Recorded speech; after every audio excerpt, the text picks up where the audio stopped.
నమస్తే, welcome to our channel. నేను మీ పద్మావతి. ఈరోజు మనతో పాటు ప్రముఖ ఆధ్యాత్మికవేత్త మరియు ఆస్ట్రాలజర్ గణపతి దత్త ఉపాసకులు మురళీధర్ శర్మ గారు ఉన్నారు. మరి ఆయనతో మాట్లాడి హోలీకి సంబంధించిన విశేషాలన్నిటినీ కూడా తెలుసుకునే ప్రయత్నం చేద్దాం. మరి మీరు కూడా చూసేయండి. నమస్కారం గురువు గారు. మహాదేవ శ్రీమాత్రే నమః. గురువు గారు, మార్చి 14వ తేదీన హోలీ అంటున్నారు. ఇంకో రకంగా చూస్తే మార్చి 15వ తేదీన అంటున్నారు. అసలు 14వ తేదీని చేసుకోవాలా, 15వ తేదీని చేసుకోవాలా? ఇంకోటి వచ్చేసి అదే రోజున మనకి చంద్రగ్రహణం అంటున్నారు. దాంట్లోనే భద్రనీడలు అంటున్నారు. అసలు భద్రనీడలు అంటే ఏ సమయంలో వస్తుంది? ఆ చంద్రగ్రహణం అనేది మనకి కూడా ఉందా? అంటే మనం దాని నియమాలను పాటించుకోవాలంటారా, లేకుంటే అవసరం లేదు అంటారా? అన్నిటికన్నా మరి ముఖ్యంగా చూసుకుంటే గనక ఈ చంద్రగ్రహణం వల్ల ఏ ఏ రాశుల వారికి ఎఫెక్ట్ అవ్వబోతుంది, తగు జాగ్రత్తలు ఏం తీసుకోవాలంటారు? తప్పకుండా అమ్మా.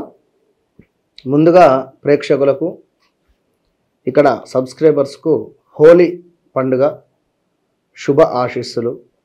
హోలీ పండుగ అనగానే మనకు భక్త ప్రహ్లాద సినిమా గుర్తుకు వస్తుంది. వాస్తవానికి కూడా భక్త ప్రహ్లాదుడు విష్ణుమూర్తుల వారికి ఎంతటి భక్తితో వేడుకుంటాడు, ఎంతటి విధమైనటువంటి భక్తి ఆ యొక్క పిల్లవానికి. సో అలాంటి భక్త ప్రహ్లాదుని యొక్క జననము, హిరణ్యకశ్యపునికి సంబంధించినటువంటి రాక్షసుడు, అదేవిధంగా హోలిక అనేటువంటి వారి యొక్క కుమార్తె, ఇలాంటి ఎన్నో విషయాలతో సంబంధించినటువంటి హోలిక. అదేవిధంగా ఈ హోలీ అనేటువంటిది కూడా ఆ యొక్క రాక్షసుడు మరణించినటువంటి పరిస్థితి. అక్కడ భక్త ప్రహ్లాదుడు ఆ యొక్క చితిపై కూసున్నప్పటికీ కూడా తను కాలిపోడు. నీటిలో పోయి తిరిగి వస్తాడు, మంటలో పోయి తిరిగి వస్తాడు, సర్పంలో పోయి తిరిగి వస్తాడు. అలాంటి ఆ యొక్క విష్ణుమూర్తి యొక్క ప్రేమను పొందినటువంటి వ్యక్తి మన భక్త ప్రహ్లాదుడు. సో అదేవిధంగా శివపార్వతులకు సంబంధించి కూడా ఈశ్వరుడు తన సతి మరణించిన తర్వాత ఆ యొక్క చితాభస్మం చూసుకొని బాధపడేటువంటి సందర్భము. దాని తర్వాత ఈ యొక్క పార్వతీ అమ్మవారిగా జననము చేసినటువంటి పరిస్థితి. శంకరునికి సంబంధించి ఎలాంటి మన పార్వతీ అమ్మవారి మీద ఇంట్రెస్ట్ లేకపోవడం కావచ్చును. ఈ కామదహనము అనేటువంటి ఒక దాన్ని ఏమంటారు, ఇంట్రెస్ట్ అనేటువంటిది క్రియేట్ చేసేటువంటి పరిస్థితి. సో అలాంటి సిచ్యువేషన్ ఒకటి. శివపార్వతుల కళ్యాణంగా చెప్పుకునేటువంటి పరిస్థితి. దీంతో పాటుగా ఇలా పురాణాలలో మనకు 4-5 కథలు కూడా చెప్పడం జరుగుతూ ఉన్నది. ఏది? ఈ యొక్క హోలికాకు సంబంధించి, హోలీ ఫెస్టివల్కు సంబంధించి, రాధా కృష్ణులకు సంబంధించి కూడా ఈ యొక్క రాధమ్మ కలరు, కృష్ణుని కలరు ఉండేటువంటి పరిస్థితి. ఈ విధంగా నలుపు రంగులో ఉన్నారు అనేటువంటి భావన. మరి అక్కడ కొంత రంగులు వేసుకునేటువంటి పరిస్థితి. ఈ యొక్క కృష్ణుడు, రాధమ్మలు ఈ సందర్భంలో ఏర్పడేటువంటి ప్రేమానురాగాలు కృష్ణతత్వంగా, ఇలా చాలా మనకు కథలు చెప్పడం జరుగుతూ ఉంటుంది. సో హోలీ పండుగ అనేటువంటిది మనకు ఎప్పుడైనా కూడా పాల్గొన మాసంలో పౌర్ణమిని బేస్ చేసుకొని మనకు పౌర్ణమి ముందు ఉండేటువంటిది చతుర్దశి అనేటువంటిది. పాల్గొన మాసంలో కృష్ణపక్షంలో వచ్చేటువంటి ఈ యొక్క చతుర్దశి అనేటువంటిది ఎంతో ఇంపార్టెంట్ మనకు. అయితే ఇక్కడ ముఖ్యంగా చూసుకుంటే మనకు 13వ తారీఖునే మనకు హోలికా దహనము. మార్చి 13 భద్రనీడ ఉదయం 10:35 నుంచి కూడా రాత్రి 11:25 వరకు కూడా చెప్పడం జరుగుతూ ఉన్నది. దీని తర్వాత మార్చి 14న రంగులతో హోలీ ఆడుకొని హోలీ ఫెస్టివల్ చేసుకోవాలి. హోలీ రోజున అంటే మనకు మార్చి 14న చంద్రగ్రహణము కూడా ఏర్పడబోతూ ఉన్నది. సో కొంత జాగ్రత్తగా ఉండాలి. ఇది ఏ ఏ రాశుల వారికి ఇబ్బందికరమైనటువంటి సంఘటనలు అంటే, ఈ యొక్క జాగ్రత్తగా కొన్ని రాశుల వారు వ్యక్తుల జీవితంలో చాలా జాగ్రత్తమైనటువంటి మార్పులు రాబోతున్నాయి. మరి అలాంటి రాశులలో మిథున రాశివారు, అదేవిధంగా వృశ్చిక రాశివారు, మకర రాశివారు, అదేవిధంగా మీనరాశివారు. సో మిథున రాశి వారికి ఈ యొక్క హోలీ రోజున చంద్రగ్రహణం ఏర్పడినందున మిథున రాశిలో కానీ మిథున లగ్నంలో కానీ జన్మించినటువంటి వ్యక్తులు చాలా జాగ్రత్తగా ఉండాలి అని మనకు చెప్పడం జరుగుతున్నది. ఎందుకంటే గ్రహణం పట్టే సమయంలో ఈ రాశి వారికి ప్రతికూలమైనటువంటి వాతావరణం ఉండే పరిస్థితి. దీంతో వీరు డబ్బు, ఆస్తి, ఆరోగ్యానికి సంబంధించినటువంటి సమస్యలు ఎదుర్కొనే పరిస్థితి, ఖర్చులు పెరిగే అవకాశం ఉంది. కుటుంబంలో సమస్యలు వస్తున్నాయి. కుటుంబ సభ్యులతో కూడా వివాదం ఏర్పడేటువంటి అవకాశం ఉంది.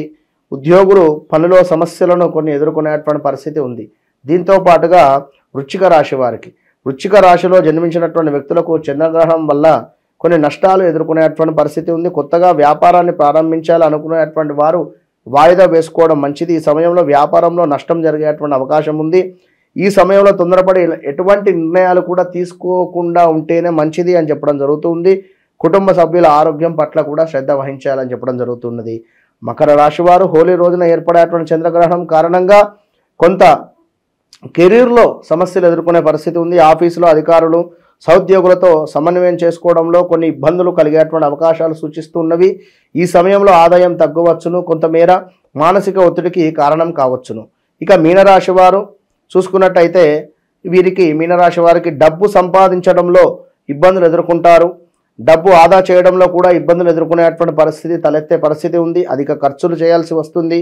ఉద్యోగులకు పనిభారం పెరిగేటువంటి అవకాశం ఉంది. సో తప్పకుండా కూడా ఈ రాశుల వారు జాగ్రత్తగా ఉంటేనే మంచిది అని చెప్పడం జరుగుతున్నది. అయితే ముఖ్యమైనటువంటి విషయం ఏమిటి అంటే మన ఇండియాలో మాత్రం ఈ యొక్క చంద్రగ్రహణము అనేటువంటిది ఏర్పడడం లేదు అనేటువంటి విషయాన్ని కొంతమేర గమనించుకునేటువంటి ప్రయత్నం చేయండి. ముఖ్యంగా ఆస్ట్రేలియా కావచ్చును, ఈ యొక్క యూరప్ కావచ్చును, Africa, north and south America కావచ్చును, తప్పకుండా కూడా ఇందులో ఉండేటువంటి వారు ఈస్ట్ ఆసియా కావచ్చును, అట్లాంటిక్ కావచ్చును, ఇలాంటి ప్రదేశాలలో ఉండేటువంటి మన భారతీయులు కావచ్చును, లేదా ఈ యొక్క ఎవరైనా గర్భిణీ స్త్రీలు ఈ యొక్క ప్రదేశంలో ఉండేటువంటి వారు తగు జాగ్రత్తలు అయితే వహించండి. సో మొత్తం మీద మనకు కనబడేటువంటి సాక్షాత్తు భగవంతులు ఎవరైనా ఉన్నారంటే సూర్యుడు, చంద్రుడు.